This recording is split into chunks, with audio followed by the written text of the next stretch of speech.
Hey kids, this is Ivan. How you doing? I want to talk really briefly about something that an epiphany I had. Maybe that's the wrong word. I learned a little bit of something about myself, and it was during checking out a whole bunch of games that are powered by the apocalypse. I bought the bundle of holding. I got Apocalypse World a little while ago, Mythos World, and I've been looking at this game called The Veil, and it looks like that I might actually end up getting to play that game relatively soon. I'll keep you informed in case you want to know.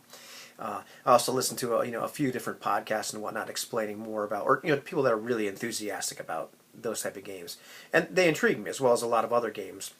The thing I noticed though is depending on the version of the Powered by the Apocalypse game, the amount of narrative authority that ends up being in the player's hands. In other words, you get to say what things are like. It varies, but in something like The Veil, it's fairly heavy.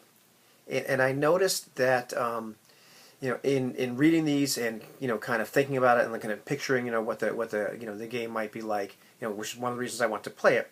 I found myself more uncomfortable with that as a player than as a game master, which is it seems kind of weird on the surface. You would think at first glance, I or like other people just would be a little bit more concerned about, like, hey, wait a minute, if the players get to dictate what this corporation is like, or what this area of the world is like, or what elves are like, or what have you, and depending on the game, that it would pull the rug from underneath you, and you wouldn't have as much control over the world. That kind of stuff doesn't bug me as much. I mean, it's definitely outside my normal focus of play, but I've been doing a lot of that lately with the groups I've been playing with, just playing regular old school games, where you give a little bit of a, every once in a while I'll ask these players, well, what is this like? What is that like? And we have a bit of a collaborative world building, which is cool. And I've done that throughout my gaming career in one way or another. This is a very formalized way, though, in these Powered by the Apocalypse games. And while that can be a little disconcerting, I'm not saying it's wrong. It's just a little disconcerting because it's way outside my normal culture of play. Thinking about playing one of these games as a player, it becomes a lot more. I feel a little bit more uncomfortable, and it's not so much that, like, oh, I wonder if I'll be able to make stuff up on the fly. I'm capable of doing that sort of thing. However, as I was thinking about it, like, what's the source of this discomfort, I realized that I like to operate on a stable platform, a stable framework. I like things to be clearly defined, both inside and outside of role-playing games. And I guess what this probably points to is more of a focus on, like, the character experience as opposed to the story experience. I've less, I have more interest in, okay, what is my character doing? What are their motivations? What do they want to do? But I want to operate within a world that's already laid out. So it's more like, I guess, the real world.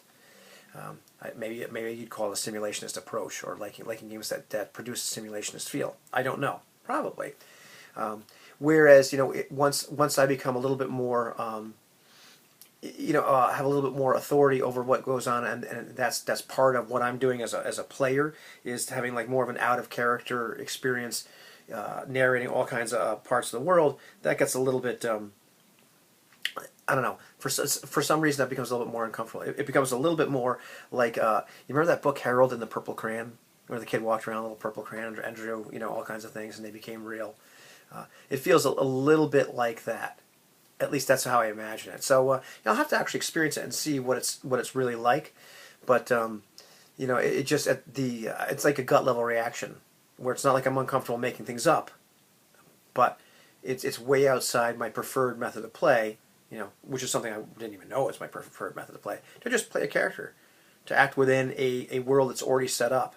And my concern is, what would I do, and doing that, controlling the actions and the motivations of that one person.